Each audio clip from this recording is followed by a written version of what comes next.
this week's edition of Homemade Money. I'm here with Holly Signorelli, who started her own business and is referred to as the money therapist because she helps people make better decisions with the emotions of your money.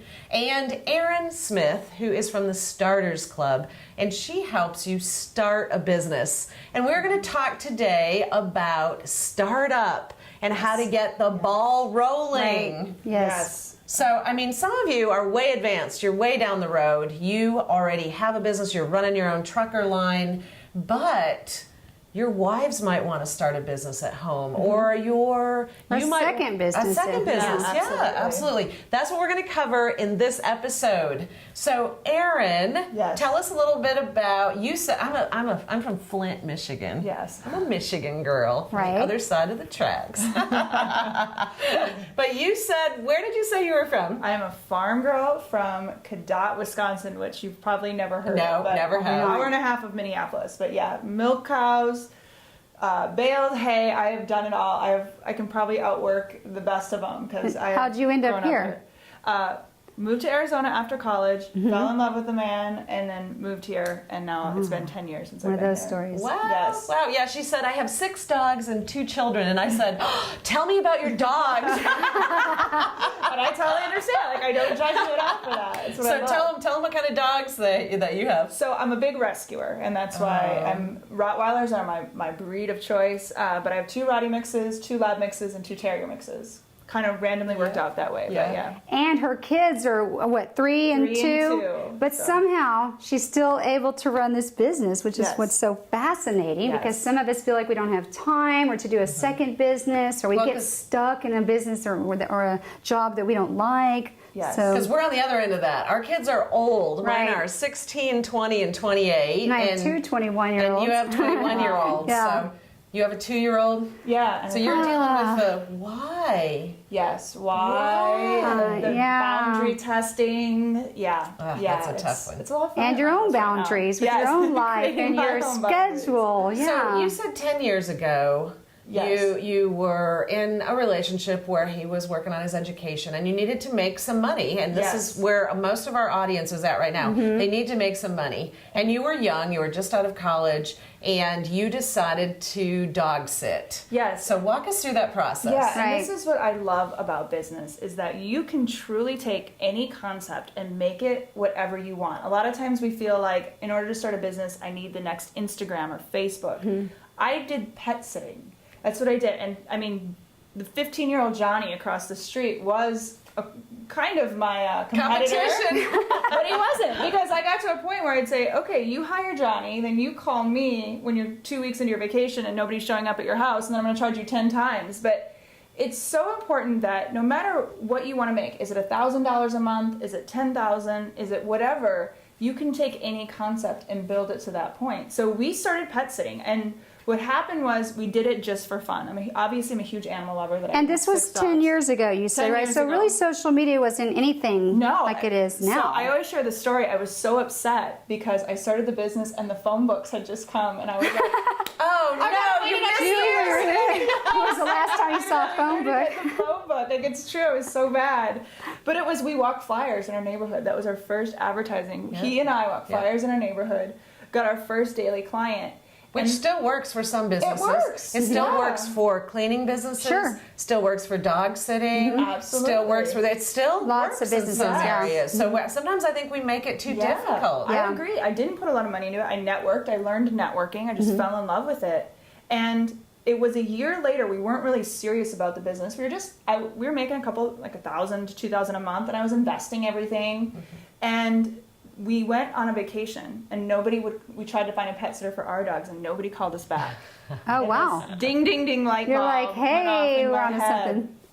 And so when I blew it up, we were making mid-6 figures, had 12 full-time employees off pet sitting. That's crazy. So I share the story, like you can truly do whatever, and maybe that's not for some people. Right. But what I like is you start, and when I coach businesses, I tell them, you started with this desire of your heart and these passions. So the way 100% of the time, if your business idea is going to succeed, it's because it starts. Ooh, I touched my microphone. He's going to It starts with something that you love to do. Right. And that passion outpours into a business. And then if you have that, you can have people like Erin help you figure out the first steps. Yeah. Yes. So people have ideas. I know they've already watched 4 of my shows now. Yeah. And they have some ideas rolling around in their head. So give us 1, 2, 3. Step 1. You got ideas. This is where you're going to start. Well, and I think a lot of times, so if you have ideas, I think a good thing too is what I call cultivate your curiosity. So test to see if you really want to make a business out of this. Start immersing. Maybe take some classes. Take some to really determine you want to take this full time.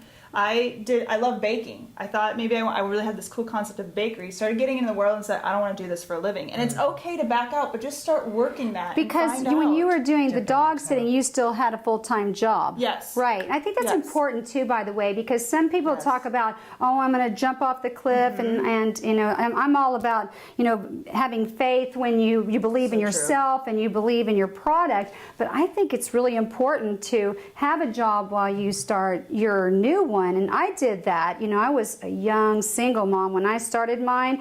I literally I had to move back in with my parents. I was in my 20s. So that's not fun, by the way. No, and I would get up and I had to work a full-time job that required 60 hours a week. And then I'd have to come home and my time with my baby would be like on the computer holding him. Right. But it's Well, see, some it's of these okay because you want your new business to thrive and succeed. So you have this energy during that time frame to get something to grow. Well, the transportation industry that this show is on has this advantage. They have 10 hours a day in the car to think.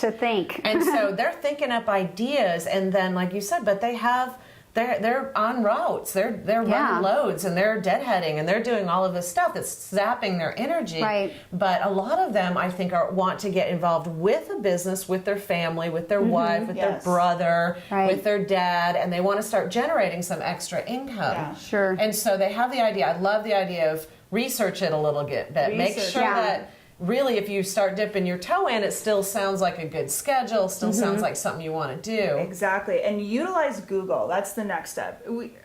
We don't need crazy expensive things to do our research or whatever. Utilize Google. Find out if people are searching for this. Find out who is already doing what you're doing. So give us an idea. So how would I find out that people are searching for it? Well, this is going to be a little technical, but if you go to AdWords, and it's adwords.google.com, I believe, but just Google AdWords. Okay. If you open an account, you need a Gmail account, but you can utilize their keyword tool, which will, I mean, that's going to give you some in-depth stuff about what people are searching for. So, for instance, if you were opening the dog business today, you could go to Google AdWords. You could open an account, and you could see how often people search for dog sitting. In Dallas, Texas. Oh, okay. Whatever. Interesting. Yeah, in your area. Yeah. And you have to give them your credit. To really get the good data, you have to give them your credit card like you're going to pay them, but you don't have to. You don't have to. You're never going to get to that point where you actually start running an ad. That's good, because a lot of people don't like to enter their credit card on stuff like that. I don't. But you're saying as a small business expert, It's go worth ahead, but they're not going to charge you for it. You just have to open an account. Exactly. Because they're going to try to get you to spend money. Exactly. Pull you into that, yeah. Well, and what's great too is that a lot of people get frustrated when they're like, oh, and they do a search, so they see people are searching for dog sitting, and then they're like, and then 10 people pop up, and they say, oh, people are already doing That's too many. this. So Yeah, they're going to 10 for those too many. Okay. Yeah, or even if one person, a lot of people think they have this great idea, they see one person's doing it, so they stop. But this is where just really see what these people are doing and start finding how you can do it better. How you can angle it, how you can provide a different service or offering or product that just gives you a little bit of a competitive advantage. I just had this with a client. She had this great idea. I told her what to do, didn't hear from her, and she came back to me and said, oh, well, people are already doing this for free, so I'm not going to do it. And I said, give me an hour. I'm going to find you an angle on this. Right. When you researched, I saw she wanted to help students specifically, and most of these companies their target audience were teachers. And so I said, we need to angle this differently. And so to take that extra time to find out don't get frustrated. It's a good thing when people are doing what you want to do. Right. Because it means you can make money doing it. Yes. Yeah. And just find your and angle. I liked that you said try to figure out then who your who's your customer? Right. Exactly. And you said a lot of times small businesses overshoot Yes. who might buy this, Yeah. and you think you said don't use everyone. So Yes, I like everybody that. is somebody, and we try to make our target audience anybody who will purchase. But you miss out. Like when we started our pet sitting company, I went a higher price offering because I knew I could add more value. I wanted those people who took their pets really seriously. People that Right. would pay more. Exactly. You want the people that would pay more. You know, one of the businesses that shocked me, I ran into a guy that, and I was in corporate America for a while. He had left corporate America, and I asked him what he was doing. And he goes, "You're not going to believe it." And I said, "No, tell me." I know. And he goes, "Well," he goes, "I don't actually do it, but I bought a van. And it's called, I forget what Pet VIP. Yeah. And he said, I hire a driver, and he goes around and he picks up poop. They're basically pooper scoopers in lawns where people don't want to pick up the poop. And they pay for a monthly service. Right. And he said it started with one truck, and now I Yeah. have 6. And I'm thinking, 6 pooper scooper vans. Yeah, I oh mean, my who God, would who have would thought? Yeah. Yeah. And he said, I don't work I basically just take the profits Yeah. from this. I pay people good. The college kids love this. Is a great job. And I was thinking, who would have known? And what happened was he Yeah. was literally at a friend's house. They had a pool party, and they were saying we couldn't get the kids to pick up the poop. And now I got all these people here, and they had big dogs, like labs man. and stuff.